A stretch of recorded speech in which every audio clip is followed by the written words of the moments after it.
মাননীয় মুখ্যমন্ত্ৰী হিমন্ত বিশ্ব শৰ্মা ডাঙৰীয়াই আজি আকৌ এবাৰ প্ৰতিদিন গোষ্ঠী আৰু ব্যক্তিগতভাৱে আমাকো যিধৰণে কটাক্ষ কৰিছে মোৰ দৃষ্টিগোচৰ হৈছে। ইয়াৰ পূৰ্বেও তেওঁ যোৱা সপ্তাহতো তেওঁ কিছু কটাক্ষ কৰিছিল, মই একো কোৱা নাছিলোঁ। কিন্তু আজি এইকাৰণেই মই ক'বলৈ বাধ্য হ'লোঁ যে তেওঁ সত্য উন্মোচন কৰা বুলি ক'বলৈ গৈ নিজে গোকাত মিছা কথা মাতিছে। সেইকাৰণে মই ক'ব বিচাৰিছোঁ। প্ৰতিদিন টাইমৰ দৰ্শকসকলক মই এটা কথা কওঁ যে আমি গুৱাহাটী উত্তৰ গুৱাহাটী ব্ৰিজখনক লৈ আমি যিটো হেডলাইন কৰিছিলোঁ, মই হেডলাইনটো আপোনালোকক পঢ়ি দিব পাৰোঁ। আৰু এইখন আমাৰ হেডলাইনৰ কাগজ মোৰ হাতত আছে। আৰু হেডলাইনটো আছিল, কলিয়াবৰৰ পৰা গুৱাহাটীলৈ আহোঁতে ৰাইজে দিব লাগিব 3 ঠাইত টোল টেক্স, নৱবৰ্ষৰ 23টা দিনৰ ভিতৰতে দ্বিতীয়খন টোল গেট মুকলি, গুৱাহাটী উত্তৰ গুৱাহাটী সংযোগী দলঙৰ টোল গেটক লৈও নিবিদা আহ্বান। ইয়াত ক'ত আমি উল্লেখ কৰিলোঁ যে সৰ্বসাধাৰণ মানুহৰ পৰাও টেক্স ল'ব বুলি?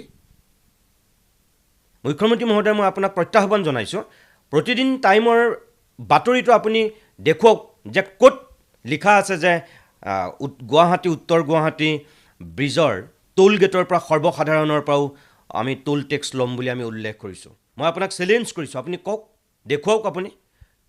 মই নিজে মুখ্য সম্পাদক হিচাপে মই আপোনাক কৈছোঁ যে মোৰ ইয়াৰ বাতৰিত আপুনি নিবিদা আহ্বান কৰাৰ বাতৰিটোহে মই দিছিলোঁ। আপুনি কি নিবিদা আহ্বান কৰা নাই নেকি? আপোনাৰ চৰকাৰে দলং সম্পূৰ্ণ হওঁতে আপোনালোকে নিবিদা আহ্বান কৰিছে, সেইটো আমি বাতৰি কৰিছোঁ। গুৱাহাটী উত্তৰ গুৱাহাটী সংযোগী দলঙৰ টোল গেটক লৈও নিবিদা আহ্বান কৰিছে কাৰণে নিবিদা আহ্বান বুলি আমি দিছোঁ। ইয়াত ভুল কি? ইয়াত ক'ত কোৱা হ'ল সৰ্বসাধাৰণ মানুহৰ পৰাও টোল টেক্স ল'ব বুলি?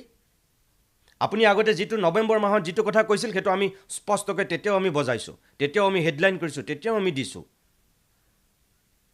আপুনি গোকাত মিছা কথা কৈছে। প্ৰতিদিন টাইমে কেতিয়াও তেনেকুৱা কথা কোৱা নাই। আৰু আপুনি কৈছে যে ষ্টুডিঅ'ত মই উঠি পেলাই মই জঁপিয়াই চিঞৰি গোটেই আপোনাৰ বিৰুদ্ধে মই কথাখিনি কৈ থাকিম। নকওঁ মই। আপুনি সদায় মই চিঞৰিবলগীয়া নহয়, সদায় জঁপিয়াবলগীয়া নহয়। ভালটো ভাল, বেয়াটো বেয়া। আপুনি যেতিয়া মিছা কথা কয়, সেই মিছা কথাখিনি সদায় আমি উন্মোচন কৰিমেই। আপোনাৰ ভালটো যেনেকৈ কওঁ, আপোনাৰ বেয়াটোও আমি তেনেকৈ কওঁ। আপুনি মিছাৰ আশ্ৰয় লৈছে, আমি নাই কৰা। আৰু প্ৰতিদিন গোষ্ঠীৰ ভূতে আপোনাক সদায় খেদি ফুৰে। আপুনিহে মিছা কথা কৈছে।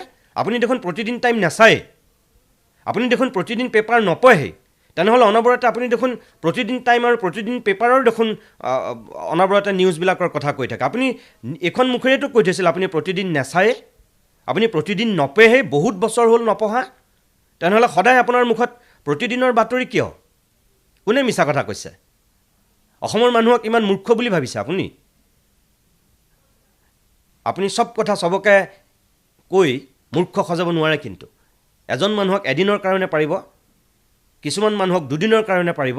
কিন্তু আপুনি যদি ভাবিছে সকলো মানুহক সকলো সময়ৰ কাৰণে মূৰ্খ সজাম বুলি, সেয়া ভুল। সেইটো ভুল আপোনাৰহে, অসমৰ মানুহৰ নহয়, প্ৰতিদিনৰ নহয়। আৰু কোন পেপাৰে, আপুনি যে কৈছে 2খনমান পেপাৰে, কোন পেপাৰে কি কৰিছে মই নাজানো। কিন্তু সেই সকলো পেপাৰৰ লগত প্ৰতিদিনক আপুনি সামৰি পেলাই তেনেকৈ কথা ক'লে নহ'ব।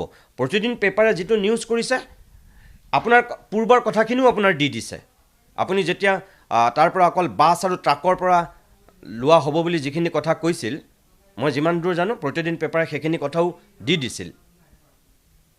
আৰু আমি প্ৰতিদিন টাইমে এক চিকুটো আপুনি কোৱা কথাখিনি আমি উল্লেখ কৰাই নাই। সৰ্বসাধাৰণৰ পৰা টেক্স ল'ব বুলি আমি কোৱাই নাই। আমি মাত্ৰ হেডলাইনটো কৰিছিলোঁ। তাতেই আপোনাৰ গাত বিচাই ডকাতি দাগিছে। সঁচা কথা ক'লে আপোনাৰ এনেও কিছুমান অসুবিধা হয়, সেইকাৰণে চাগে আপুনি এনেকৈ আকৌ এবাৰ আমাক আক্ৰমণৰ লক্ষ্য কৰি লৈছে। একো নাই, আপোনাক শুভেচ্ছা থাকিল। আপুনি এনেকৈ আৰু মিছা কথা কৈ ফাঁকিদাজ হৈ পেলাই অসমত অন্যতম এজন শ্ৰেষ্ঠ ফাঁকি কথা কোৱা মুখ্যমন্ত্ৰী হিচাপে আপুনি অভিলেখ সৃষ্টি কৰি গৈ থাকক। শুভেচ্ছা থাকিল আপোনালৈ।